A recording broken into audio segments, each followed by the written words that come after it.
All right, you guys back?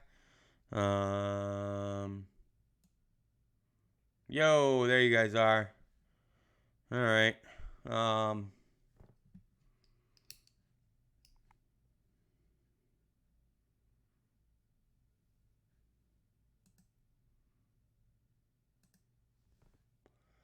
don't know why I did that. So, if you're commenting your name and stuff, that's cool. Back in the cut. That's right. All right. Cool. Round two. There we go. That's a lot better. Um, so, uh, you guys have any questions about the AP exam before I go forward? And if you do, I'll give you a second.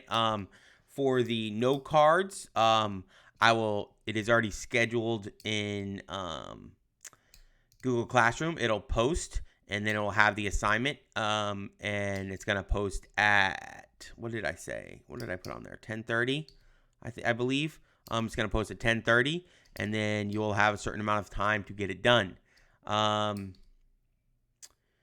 Yeah, Brooke. I'll do that. Yeah, I'll do that right now. Sorry about that. Let me see. Yeah, let me do that right now. I can do it. No problem.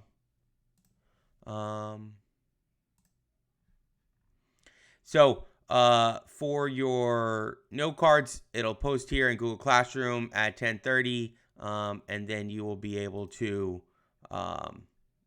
work on it. So just get it done as quickly as possible, so that way it's over with, right? And you don't have to worry about it, and you can be done with your Friday.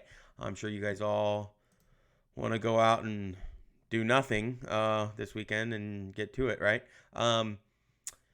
This is, there we go. And here we go. Chapter PowerPoints. This one's big. It's like 157 slides. Something like that. So I copied a lot of these slides. I mean, this is a lot, but there's a lot of pictures and maps and stuff like that. So that's what a lot of these are. There you go. It is now. It is posted. Okay. Where is the chat? There it is. Oh, you'll have plenty of time, Jackie. You have plenty of time. There we go. I'll make sure I got all the questions caught up. Yeah. You're fine. You'll have time. So any questions on this APUSH exam? Pretty straightforward. Again, once we start reviewing, which will be next Friday, because we'll do from today until Thursday, we'll do chapter 36. All right. The Tuesday after next will be your test for chapters 35 and 36. And then other than that, we're going to be reviewing, going over DBQs. That's what we're going to do. All right. So, don't worry about it. We're going to get it done, and we'll move forward. I don't want to make this really long today. It is a Friday, and I know you guys I'm drained. This is a lot of work. I basically worked from 7 to 7 last night. I was working most of the day. I mean, I did put it in a microwave, but, other than that.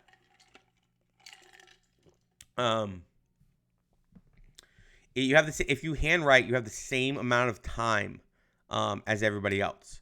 So, I mean, if you want to handwrite it, I would, handwrite it if you can't type. But I would, highly suggest typing it. It'd be a lot easier and smoother, because if something happens and you can't upload it in time, or the pictures don't go, or the email doesn't come in, or you got to send it twice, you'll have to use that second test date, which is in June. Then, if you mess up again, something happens and it's like something different, like say your Wi-Fi just goes out or something happens, then you don't get a score. That's the one thing they did say. So you have 2 chances to do it. And there are no conflictions with our test with any other AP test. So hopefully that answered your question. I mean, if you can handwrite a lot faster, that's fine. That's good for you. I mean, I would type it on 100%. I can type way faster than I can write. But if you haven't taken typing and don't know how to do it, then that's something different. All right, so let's go forward on. Let's just get through some slides on this, right? So American World War II. All right, the United States enters the war. Okay, the Japan bombs Pearl Harbor. We declare war, right? Germany and Italy declare war on us. And then we go into an agreement, which we call the ABC-1 agreement, which you can see right there. And this was, we're going to defeat Germany first, right? Because the thinking was if Germany took over Great Britain, it was going to be very, very hard to invade Europe. Just like it's very, very hard to invade the United States if you don't have a foothold that you can get to. So if we had England, then we can invade, which we do, Normandy, right? We can invade mainland Europe a lot easier because all you have to do is cross the English Channel.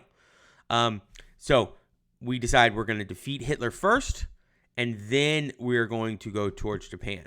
All right, because our Pacific Fleet is depleted. Was not the entire thing, but a good chunk of it was destroyed in Pearl Harbor. So we're like, we can build it up. We can put things in place to keep Japan from expanding too much, just kind of, keep them back. We're not going to think that we can take a big, huge fight to them, but it's really just to contain them, okay? And obviously a lot of people wanted, just to go straight after Japan because the revenge for Pearl Harbor. But, no, Deanna, I did not. The directions, the note cards will be on Google Classroom. Will be assignment that will post at 10:30, and then you'll have a certain amount of time to do it. So hopefully all your note cards are done, and then you can just follow the directions and bang, bang, boom, they're in there, right? And it won't be a big deal. So I'm just trying to answer questions as they come up on there, all right? And I'll probably delete that other live so that way it doesn't get confusing on which one is chapter 36 because there's nothing in that one that I didn't say in this one. So let's move on to the next one.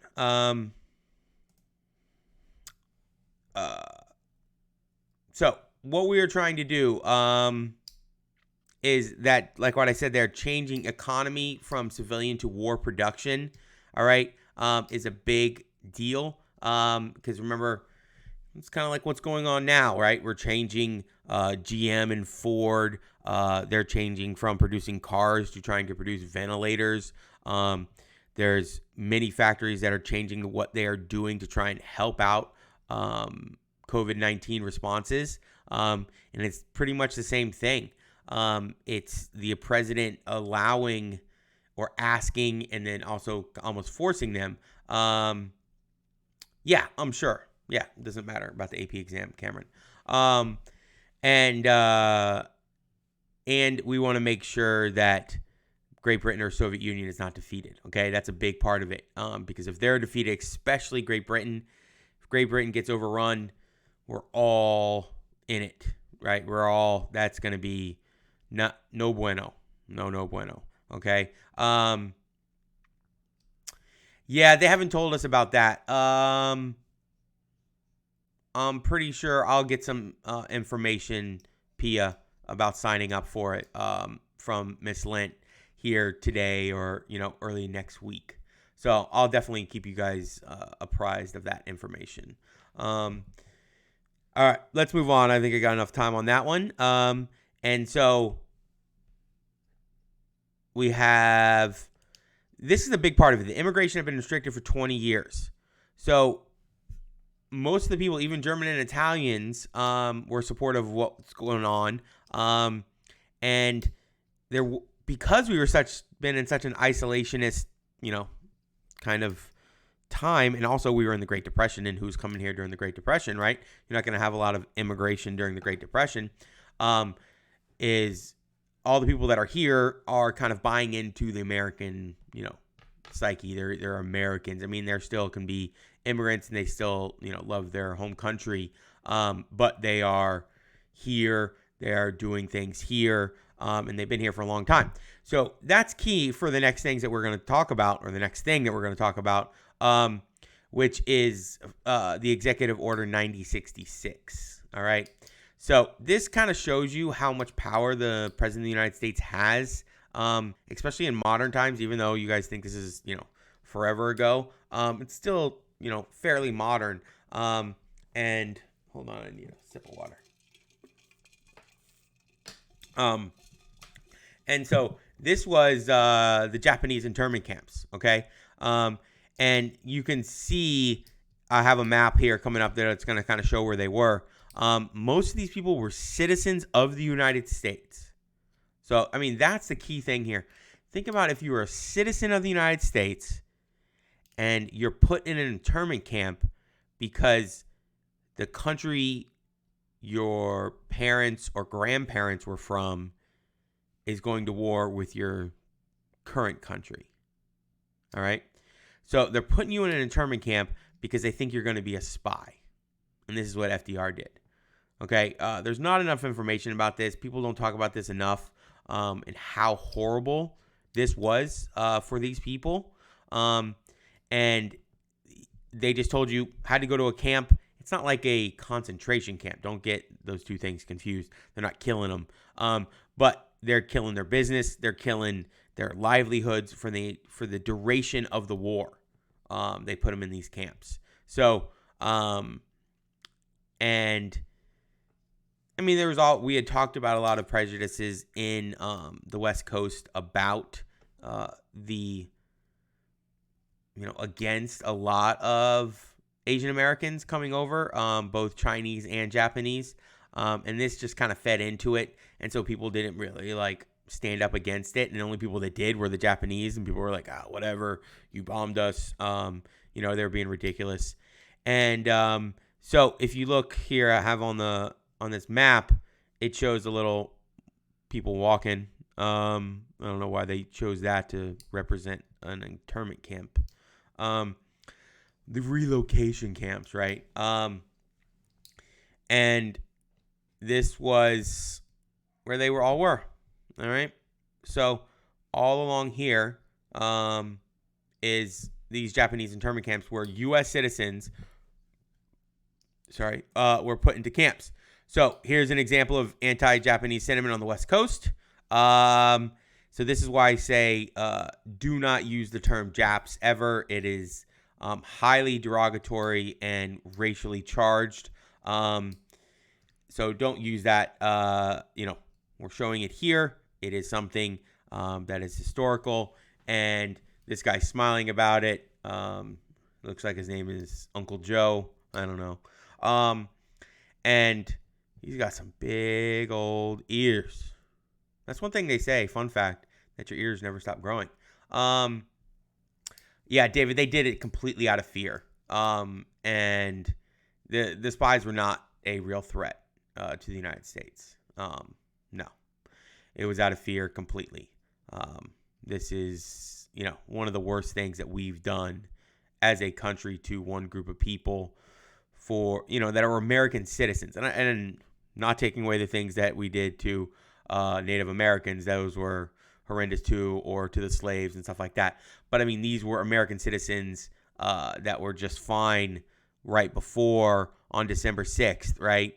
And December 7th, they become public enemy number one. So it's a quite a big shift and U-turn and what's going on. Okay. So here's a picture of it. You can see it's kind of squared off. I mean, it's fenced. It's gated. You can't leave once you go in. Here you go. I mean, they're crowded right here probably for taking a picture of something. You know what I mean? They're taking a picture. But, I mean, this is, they're not killing them. But at the same time, you're like, what? this is real. This was America. These are American citizens that did nothing wrong, no criminal activity, nothing like that, nothing proven, nothing even alleged for a lot of them. It was just in case that they were going to be spies. So you can see how bad this is, right? This is not something, this is not, no bueno. This is not good. So here's another picture. Yeah, so even on Memorial Day, they're still like, saluting the American flag. These are Americans. These are American citizens. They live here. They, pay taxes. They do all the things that everybody else does. Okay, and they're put into camps for the entire. Yeah, there's no habeas corpus. That's an executive order. That's what I'm saying. That's what it did. And because, they're not being arrested. They're just being detained, right? Yeah, Evan, exactly. That's a big debate, right? So they did sue, all right? And it went all the way to the Supreme Court, and it was upheld. Yes, it was upheld. It's crazy. I know. And it wasn't until 1988, right? 1988. Look at that date. 1988. 44 years. Math. Right? And paid them $20,000 to the survivors. The Japanese Americans, they were awesome soldiers during the war. They were great. And they were in all branches. They did very, very well. And so they did make payment. They made restitution to them. It wasn't, really that great, not that much. But it was something, but it's not until 1988. It's unforgivable, right? And that's what I'm saying. Like, all these people talk about presidents and talk about things that they did, and think about all the presidents that we talk about in between there, right? You have JFK, you have, Jimmy Carter, you have, all these presidents that we think, oh, they're the greatest presidents, and they never apologized, right? Never apologized. Not until 1988. Ronald Reagan, right? They confiscated all their businesses and property. And they started from very beginning, right? So as you were taking in everything. You just had to shutter your business. They confiscated it. And then after the war, you had to start over. And then 44 years later, they're like, here's 20 grand. Here you go. Right? So, it's Executive Order 9066. So, we like to say we're a republic, it's for the people, by the people, but they put American citizens in camps. And who's calling me? Oh, sorry, it's my cousin. Nope, can't talk right now, buddy. Sorry. So, nah. They did not, Navika. All right. So this is the end of the New Deal. You have a more conservative Congress that gets elected, and they take out a lot of those things. The CCC, all those things. And he's like, well, we're done with that. We're going to win the war. That's going to be our priority thank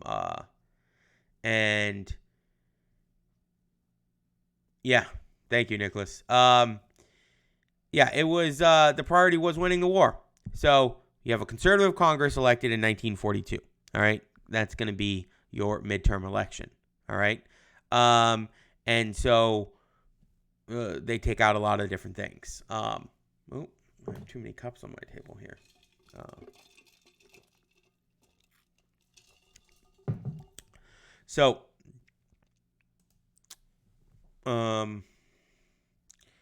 This one,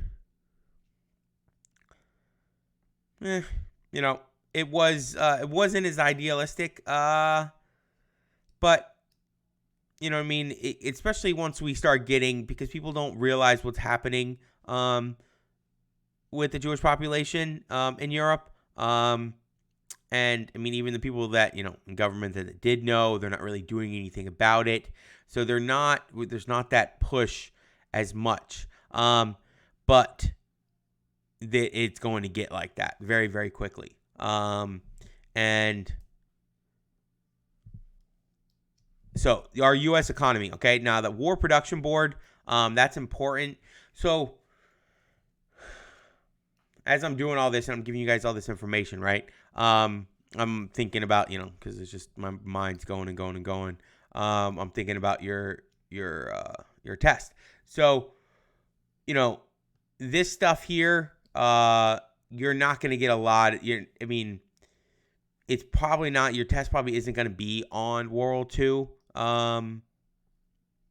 I bet it's on something earlier in the late 1800s, the Gilded Age, something around there, because that's where a lot of it is. Because remember, this is going to be on one subject, okay? So, but this is going to be on your test, which is for your 9 weeks grade. So you still need to pay attention to it, and you're still going to need to know a lot of this information, all right? But it's, just be thinking about that as we go along. And again, we'll go through the DBQs extensively, right? We have until May 15th.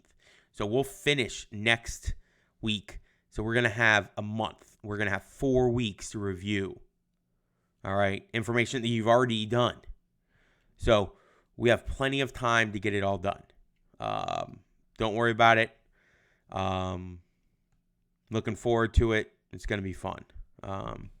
So if you look on here, this is how we are right now, but just escalated, right? Current times, right? So manufacturers are stopping, but they're stopping here, literally, but the people are still working. They're stopping manufacturing certain goods, and then they're just changing those factories around to produce other things that are needed for the war effort. All right. And so this one's important on the bottom. The farm laborers, they left to work in factories, and this is, oh shoot, sorry about that. I gotta get the support for this thing so it doesn't keep shaking. My hands, I keep moving them around. And the farm laborers, they went to work in the factories, and they're gonna bring in more. We're gonna talk about that in a second, okay? The Ford starts producing the car company starts producing tanks, and they start. You have the production of planes and everything like that. It's going to be, but it's all run by the War Production Board. Okay, you need to make sure you know that. And this ended the Depression just overnight. It's just like, okay, we got a whole bunch to do. All right, so you had ration cards. Okay, so this is what they look like. And it told you what you could buy. It would ration out your food, and a lot of other things, and gasoline, things that were essential to the war effort. They would ration off. So, good morning, Siona. Welcome, welcome. You have these ration cards would really help with the war effort, because it kept people, people just like, kind of give up a little bit to help the war effort. And it's kind of like now, you're saying, hey, let's, not use as many things that we can give to the medical professionals that are on the front lines of this currently today. It's the same thing. You know what I mean? Don't go out and buy, even if you had the ability to go buy, all these masks or buy out and like order these things, if you had like a special place, like allow these companies and hospitals to use them, right? It's the same type of mentality. You want to put everybody together so that as a nation, we get better, right? It's the same thing here back then. It's the same thing now. It's the same thing back then. At certain times, all for yourself, make your money, do your thing, shoot for the heavens, right? But then at other times, you got to kind of back off a little bit and figure out what's better for the nation as a whole. So that way, when it does turn around, you can shoot for the moon, right?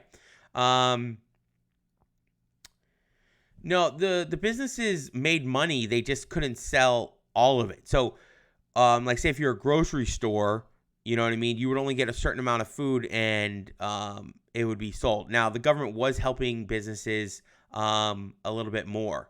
But now, if you're saying businesses like manufacturers, they just converted the manufacturing to manufacturing other goods and then they were paid for it.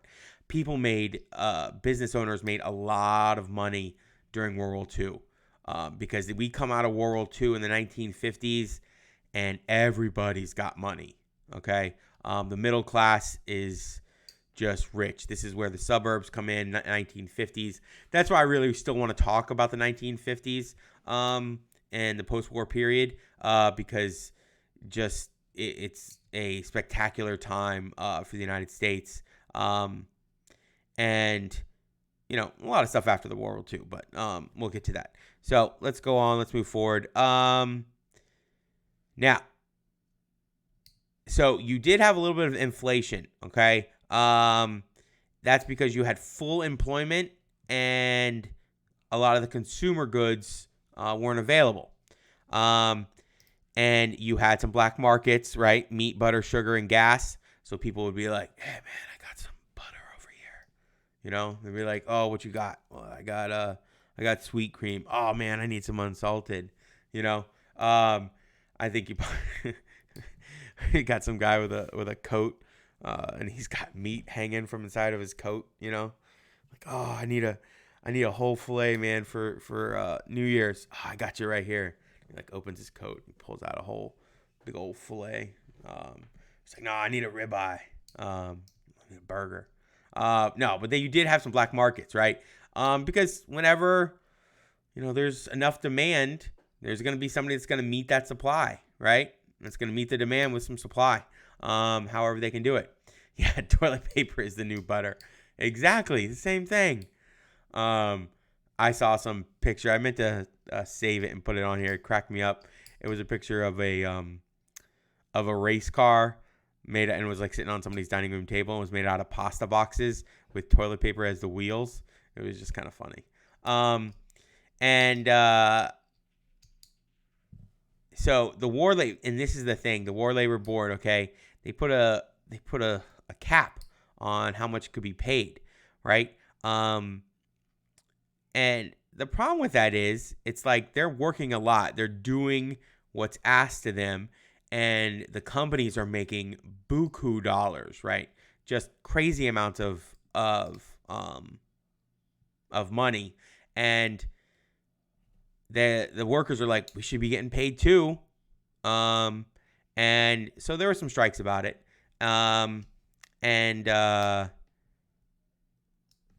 Then you have a couple different things that happen. You have an act that really just says that if you are striking against a government-run industry, that is criminal because we are trying to support This is where it gets dicey, right? With government control of industry. I mean, this is why you can see that you don't want this on a norm, right? It's happened, you know, during this short time span, and it still was very, very contentious because the government doesn't always have what's best for the people in mind, right? Just like today, there's a lot of things the government's trying to do, trying to take control of things.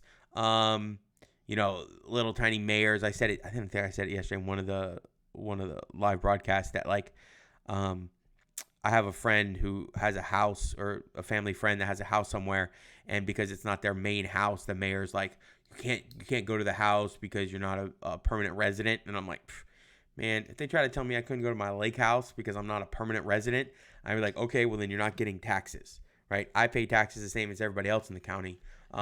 So, you know, that's not going to happen. But that's what I'm saying. So you have this difference in government control versus freedom, right? But we want to support the war effort, but at the same time, this is not a dictatorship. This is a republic or democracy, right? Government doesn't suck, right, Bryce? But, I mean, sometimes it does. Let's go on. It's enough on that one. So you can see wartime production. All right. Look at the salaries. Crazy. GDP, gross national product. And yeah, taxation is theft. But I mean, the thing with taxes are, I think the biggest taxes I have a problem with are, and I've talked about this before, are the income tax, because you're not taxing my profits. I make profits on certain things, but me doing this right now is not a profit. I'm giving you my time, and they are giving me a paycheck, right?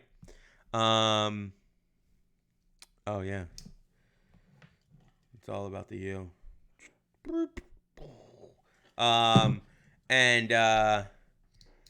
So female employment. Look at this. It drops off a little bit after the war, but it's gonna stay up a lot more during the war. I really should have had one that had before that. All right.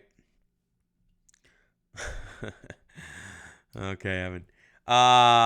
Civilian employment, national debt. Look at that one, right? 40 to, I think it goes up to 260. 260 billion. That is with a B. That's a lot. It's more than a million, right?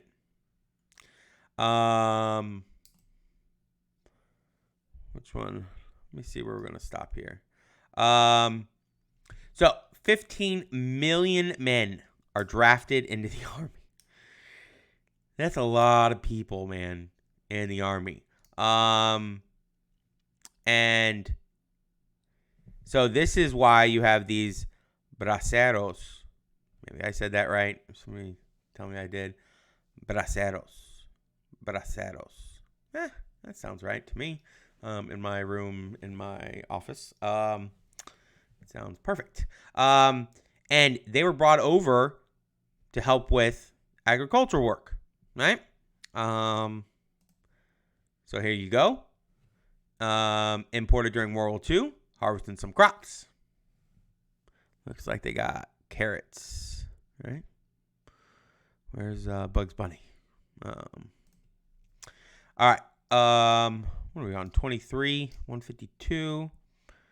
I think we're good for today. Give you guys some time to work out. Yeah, I know, but Russia they also just let their men die, right? I mean, they sacrificed them.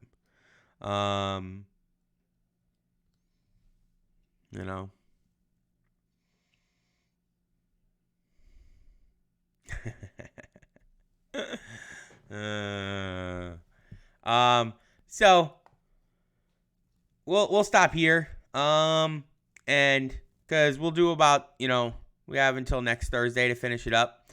And I want to give you guys some time to, it's a Friday, right? Friday.